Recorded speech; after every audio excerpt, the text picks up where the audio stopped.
আমাদের কমিশন তারা কিন্তু ফ্লেক্সিবল হয়ে এনসিসির নামকর্তা থেকে সরে এসে তারা সাংবিধানিক এবং সংবিধিবদ্ধ প্রতিষ্ঠানগুলোতে নিয়োগের একটা কমিটি হিসেবে তারা একটা ফরমেশন আমাদের কাছে উত্থাপন করেছেন এবং সেখানেও মোটা দাগে 9-10টা প্রতিষ্ঠান ছিল। সেখান থেকে তথ্য কমিশন, মানবাধিকার কমিশন, অ্যাটর্নি জেনারেল বা 3 বাহিনী প্রধান, এরকম আরও কয়েকটা বিষয় সেগুলোকে কিন্তু এর আওতা মুক্ত করা হয়েছে।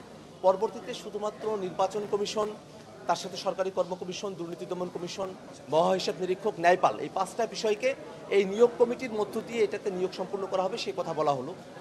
এর আগের একটা মিটিংকে যেদিন আমরা এই আলোচনাটা করলাম সেদিন বিএনপির তরফে তারা তাদের দলীয় পজিশন পরিবর্তন করে নির্বাচন কমিশনের ব্যাপারে তারা একমত হয়েছেন, আমরা সেটাকে সাধুবাদ জানিয়েছি।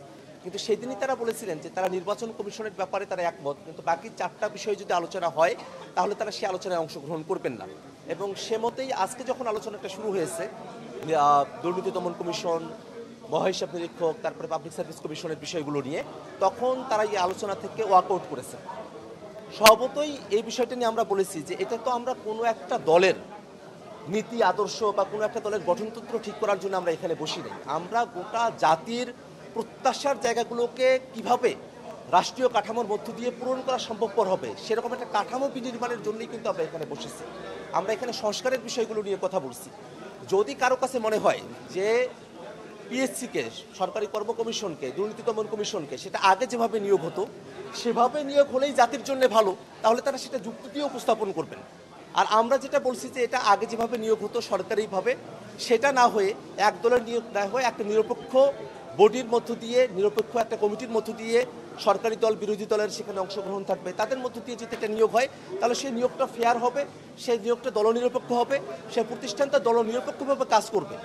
যদি কোনো দলের কাছে মনে হয় যে না, নিয়োগটা যদি নতুন করে একটা বডি কাঠামোর মধ্য দিয়ে যদি করা হয় তাহলে এটা দেশের জন্য হুমকি, ক্ষমতা কাঠামোর জন্য হুমকি, জনগণের জন্য হুমকি, তারা সেটা আমাদের কাছে প্রেজেন্ট করবে। আমরা তো এখানে সবাই বসেছি নিজেদের মধ্যে আলাপ আলোচনা করার জন্য, যা দেশের স্বার্থে ভালো আমরা সেগুলোকে গ্রহণ করব।